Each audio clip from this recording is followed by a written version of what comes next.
right. Okay. Got it. All right, great. So today I'm interviewing Susan Chase Foster, who contributed a piece of nonfiction called, I'm going to pronounce it right, Lila, although it is spelled Lila. And she contributed that to the Spring and All anthology, written and edited by Red Wheelbarrow Writers and published by Sidekick Press. Don't want to forget them. So we are going to talk about her contribution in just a minute. But first, I want to read her bio because I thought it was one of the most creatively ones written. You didn't do it by AI, did you? I cannot tell you. It was No. obviously not written by AI. So here goes. Susan Chase Foster has lived in Mexico and is currently polishing a collection of stories set in a fishing village where humidity can melt a brain. Cha-cha la casa. Did I say that right? Chachalaca. Oh, that's so much better. Never stop chattering, and her muses constantly take siestas. Her poems and her stories appear in numerous anthologies. She is the author of, now you're really going to have to help me pronounce this word. Sheshe Taipei. Sheshe Taipei. Well, why don't we start by you telling me about that little book, and then we'll Okay. then we'll get on to your poem. Your Okay. Well, sheshe in Mandarin means thank you. Oh, Yeah. Yeah. It's, do you speak sheshe. Mandarin? I don't, but my son does. Wow. And I think those are the only two words I probably know. Oh, Guanxi, I know a few, but not very many. Yeah. It's a hard language. So I've heard. Yeah. And well, anyhow, so my son lives in Taiwan, and Moshe is his name. And we've been there quite a few times because I miss him terribly and he misses his mommy. and and so we've traveled around the island. We've traveled all over. We've traveled all over Taipei, all just everywhere in Taiwan, and to the little islands around. And I was just really inspired to write poetry while I was there. Huh. We both take photographs, and he is just a super photographer. So we decided, well, I actually decided, and then I asked him, and he said yes. To create a book of our experiences. And I wanted to thank Taiwan and Taipei that way, and thank my son as well. So it's my poetry and Moshe's photographs. None of your photographs are in there? I don't think so. There might be one or two.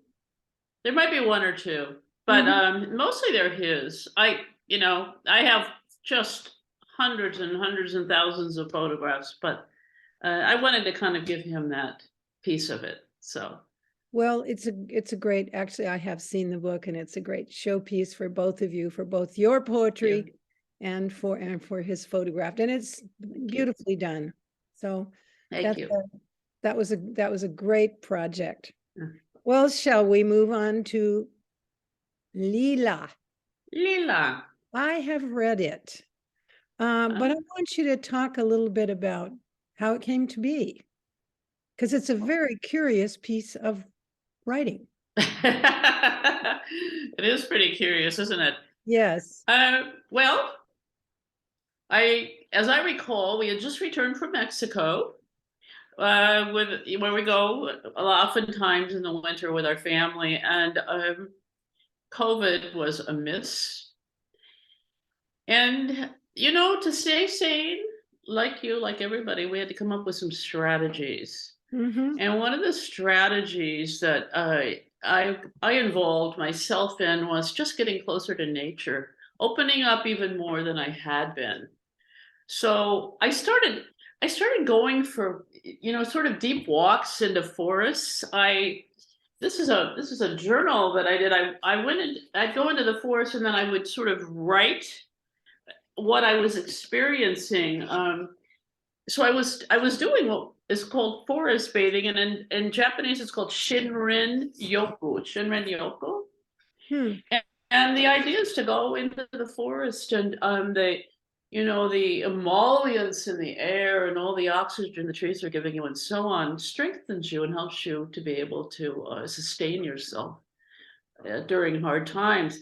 I did that, and I felt like I was getting closer to trees. I felt that they were sentient beings, and that in one case, I actually felt a cedar reach out and almost hug me. Hey. It was yes, it was in Cornwall Park. And so I thought, okay, there's something going on here, and I want to explore it in my own backyard, which kind of looks like a park. And so there is a lilac in the very far, far back of our one corner of our backyard, and I was just drawn to her, really drawn to her. She's very, very old. She has to be at least 100 years old. Our house is 103 years old, Why do you and call her a she? I just did. It just feels like it. Okay. I really can't say. I don't know. It just feels like a she. Well, for one thing, when she's blooming, she's full of feather boas and beautiful. She's either she or she's a gay guy. And if so, I apologize. I could call her Lilo, I guess. But she drew me really, Linda, and I started to I set up a chair underneath her canopy and I started to read to her. I do not know why. I just felt called to do it. And I read to her from Kate Chopin's Lilacs and Other Stories, only because there's a story about kind of about lilacs. And then I read the Lilac Fairy book by Andrew Lang. You are like a Um, librarian figuring out the right person for your client. I love that. it was sort of like that, and I took a lot of I had a little journal that in which I would write what happened, and sometimes there would be flutterings, there would be changes of light on my page. I remember once the light shot through uh Leela's canopy, and the page Ooh. that I was reading was kind of spottled with these dancing lights, and I thought, okay, that's pretty cool. It. I don't know how she was kind of talking to me, I guess, and it felt that way. So How then big when is it, she? What's her yeah, size? yeah, sorry. What is her size? Um, well, she has, she's probably about 15 to 20 feet high. Oh, She's very bent over, very bent over. She looks, her trunk is kind of split, so she looks like two old women, walking along with a cane. Um, so she's rather large, although she did lose a limb. mm, One limb fell off during the ice storm, and she lost a limb, and that's a whole nother story. But anyhow, when the call came from Red Wheelbarrow to submit a piece about kind of awakening not post uh, virus, but awakening from what we had been yes. through, and being more uplifted, I thought this is exactly what has happened between Leela and me. We are helping each other out. I'm reading to her, I'm with her, she's with me. It seemed perfect. Well, I guess it was perfect because it was accepted and the spring and all was juried, so not all submissions were selected. What why do you think I think it was, and I had nothing to do with editorial, but I think it was accepted because it was perfect for the uplift theme. But it also all the writing had to be good writing. So how have you honed your writing skills to get to this point? Well, Linda, I write every day. I think that has really helped me to hone my writing skills. You just practice. It's like playing a piano. Writing is not that different from playing a piano. Mm-hmm, Uh, good comparison. yeah, yeah. For me, it is. And so that's really important. I also read. I'm a just every room in our house, with the exception, I'm in the dining room right now, and I have a few piles of books on the table here.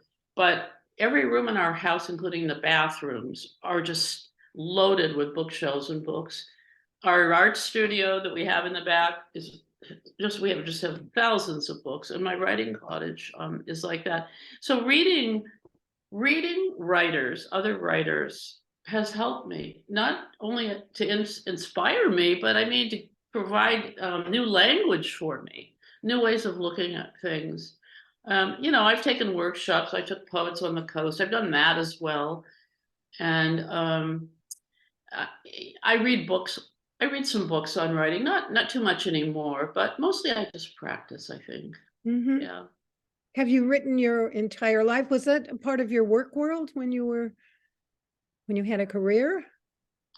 Oh, it was. I was a teacher of writing, particularly essays in seventh grade at Fairhaven Middle School here in Bellingham, and I also wrote. I was a drama teacher, so I wrote song parodies for the plays that I put on with Paul Klein. I'm sure you know who Paul Klein is. He's a local musician, and so I wrote the songs for the plays, and I wrote, some of the dialogue, a lot of the dialogue, and so I had an ideal job for a writer. As far as my writing in my life, I always wrote. I can't remember when I wasn't writing. My mom made sure I had books to just scribble in. Basically, I thought I was writing. I thought it was really profound stuff that I was writing, but I was just scribbling, trying to create print. And then in the fourth grade, uh, I won the school-wide writing contest at Galt Street Elementary School because I created this, what we would call an AI right now. Back then it was or a SIN. Back then it was a robot. This little girl who discovers there are no pictures of her as a baby or a child. And so she asks her parents, and they say, well, darling, it looks like you just are a robot. We just didn't want to alarm. Anyhow, so I wrote that story and won the contest. And then the teacher never gave it back to me. So I don't have a Oh, copy. I do not have a copy. that's dreadful. She must have really liked it. She apparently liked it. Maybe Susan, she published it. Who knows? Susan, I suspect out there she has submitted it, won a contest, received lots of money, and in her deepest Yeah. of hearts has not shared. She's living on my yacht that I should have had. Yes, I can't quite see you on a yacht. No, you're right. I would be on a yacht. But you are pretty well traveled, aren't you? Maybe And not. well, yeah, I am. As a child, we lived in Germany. My brother was born in Germany. Oh, We lived in Stuttgart, where Porsches are made, by the way. I lived in Italy later on after I was married. Before that, surfed Mexico. I was a surfer. We went down into Mexico and surfed. I've been all over Europe and Taiwan, New Zealand. I'm married to a Kiwi, so we hop around. Yeah. yes, but you have settled in the northwest corner of the United States and of Washington. Why is that? Is there any place more beautiful than here? I don't think so, but there might be someone listening who wants to know why this area. Oh, I think it's green. It's Yes, so green. yes. And when you live here after a while, your heart just becomes, I mean, I'm sure we all have green hearts. I actually like rain. I do too. That was Do one you? reason oh yes. Yeah. Yeah, yeah. Well, I lived in Mexico for 3 years near Puerto Vallarta, and it rains there, but it's not like here. It's like there it's a massive flood twice a day, and then it's done. And here it's sort of like this gentle mist the gray sky, the green against that. It's so gorgeous. I love the mountains, and Linda, the Salish Sea. I have to put in a plug for that. I'm Yes. afraid I'm giving away our little secret, but it is to die for. It's gorgeous. I have noticed you may have been the first person who used the word Salish Sea. Oh. And that is its rightful name. Mhm. I notice that it's being used a lot more now. Yeah. Yeah. And I think that's appropriate. Tell me a little bit about what it was like writing in Mexico. How was that different than writing in Bellingham? The climate's quite different. Well, in Mexico, my mindset is after I read Gabriel Garcia Marquez's 100 Years of Solitude, I realized that's my mindset. My mind accepts the magic in the world. And Mexico is just astonishing, the things that happen down there. You meet the most curious people. Some Huichol people, they're shorter than I am, or almost the size of a child, and they don't speak Spanish, and they live in this beautiful place making beautiful art. And really strange things happen. Like I remember once, well, they have hurricanes down there, and remember once that the birds, that tijeretas, which are frigates, the tijeretas, when the hurricane was coming, switched directions. They Oh switched my. directions. They normally would kind of go like this, clockwise, and then they switch directions. The birds are amazing. Geckos hang on the wall. The music, the food, and mysterious things. I mean, mysterious things happen down there. So what writing was like was just watching and recording and Oh, stories coming. And so, yeah, so it was really awesome. And I've been working on a book I started down there in 1993. It's a book of connected short stories, and I'm still working on it. So, well, do you feel like you have to be in Mexico to complete that book? well, we went down all of last October because I did feel that way. Mm-hmm. And we spent a month writing. I wrote Robert, my husband, watercolored, and I realized then that it was important to go down and kind of refresh. We go every year to Mexico, but we needed to go to this particular place, and so now I don't feel like it is. Now I feel like I have enough in my head of Mexico. I'll still go, but I don't need it to finish the book. Does that book have a name yet? Well, it's had the name Gringa Tales since 1993, and now I think not. I think I'm between maybe a title change, and there might be a new title. I'm going to look forward to that. Thank you. You've I, seen some of it. I know, I know. Yeah. And I think you will be able to draw it all together, mixing up your worlds. I don't know if it's going to have any artwork with it, but I certainly see visuals are such an important part of your writing and the fact that you paint. Yeah. Yeah. So, You're right. do you have any I'm going to ask you one last question. Okay. Do you have any quirky writerly habits? Susan? I would say yes, and I will focus probably just on one. Oh. Um, and that is because it is such a curious thing. So Robert and I last year we read all of the Divine Comedy as part of an international group. We read every word of Dante's Oh Divine my. Comedy. Yeah, and I think we were in Purgatorio. We were in Purgatory, and I had a dream It was the most amazing dream. I dreamt that this woman came to me and I saw her so clearly. It was like I recognized her. Oh my. And it was very odd. And she came to me and she said, "My name is Chiara Foncelli. Whoa. I want you to call me Olga, and I am your muse." And it was sort of like, okay. So I woke up and I was haunted by her picture. I was just haunted by it. And I said to my husband, I told him about this dream, and I said, this is like really weird because I feel like this person came to me with herself and I need to pay attention. And I don't even know who she is. I don't know how to find her. And he said, why don't you just Google her?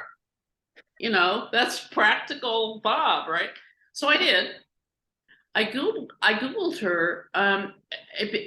What I started with was beautiful women from maybe the Renaissance, or, she looks like a painting. Anyhow, I found this picture, Ooh. and that is a woman who came to me in my dream. So I did further research on her, Linda, and I found that she was married to Pietro Perugino, who was an Italian painter. I think she had about 20 children. She was Oh really, my. that's a handful, right? That's But yes. but that's what people did to keep, the family going. And so then I searched for this. I wanted to get a painting, or I wanted to get a copy of this picture somehow, not just, printing it. And I found it online. I found this picture Oh my. on Etsy, and it was framed, and I bought it. And Really? now Kiara is she's on my desk it's really large. It's a very large thing. And she's on my desk, and I chat with her, and she always gives me this look, which is like, yeah, you really tried, but you're not Not quite quite there. right. Were you surprised at what she looked like? Oh, very much so. That's not a face I would pick out as my muse. My muse. No, wouldn't you want a happy, like, friendly person? Yes, I Like, wouldn't want a face more like yours. well, I mean, maybe she's tired because of her 20 children or something. But she was actually a model for the mother, Virgin Mary. She was a model for many paintings during that time. And I don't know, there's something, I've gotten used to that look, but Yeah. maybe it's good. Maybe it's good that she says to me, "You're not quite there, baby. You better keep going, Just revise, okay? Ooh, and then get back to me." So Well, this is a most fascinating peek into, yes, your very quirky world. I don't suppose you have 50 or 60 words of classic Susan Chase Foster writing to read to us at the conclude of this time together. I can do that. Okay. I can read from a poem. I can read from a poem that is in the current issue of Sir a little bit, or would you rather I read from Leela? I love Leela, but let's hear your Cirque poem just for variety. Okay. So there, I'll just give you a little front loading here so that I keep it down to 50 or 60 words. We were in Spain. I wrote this in Spain, and we were in Mijas, which is a white village in Andalusia on the bottom of Spain, and we were climbing this mountain through a forest of stone pines with a German couple, and it was really hot. And so we reached an ancient chapel in the clouds. It's called an ermita, is a chapel. That was our goal, get up to that chapel. We sat in her shade on steps painted the color of our wine, sipping above cascades of white casas plummeting down the Sierra like cubist waterfalls into a valley of violet marguerite, ranging toward the great shark fin of Gibraltar, glowing in the same mauve Mediterranean sunset as across the water, the parched mountains of Morocco. I'm enchanted. Thank Thank you. you for reading that. I'm glad you. you are in the anthology, and I really enjoyed this conversation. I did too. Thank you so much. Okay, see you soon. See you soon, Linda. Bye-bye. Bye, Susan.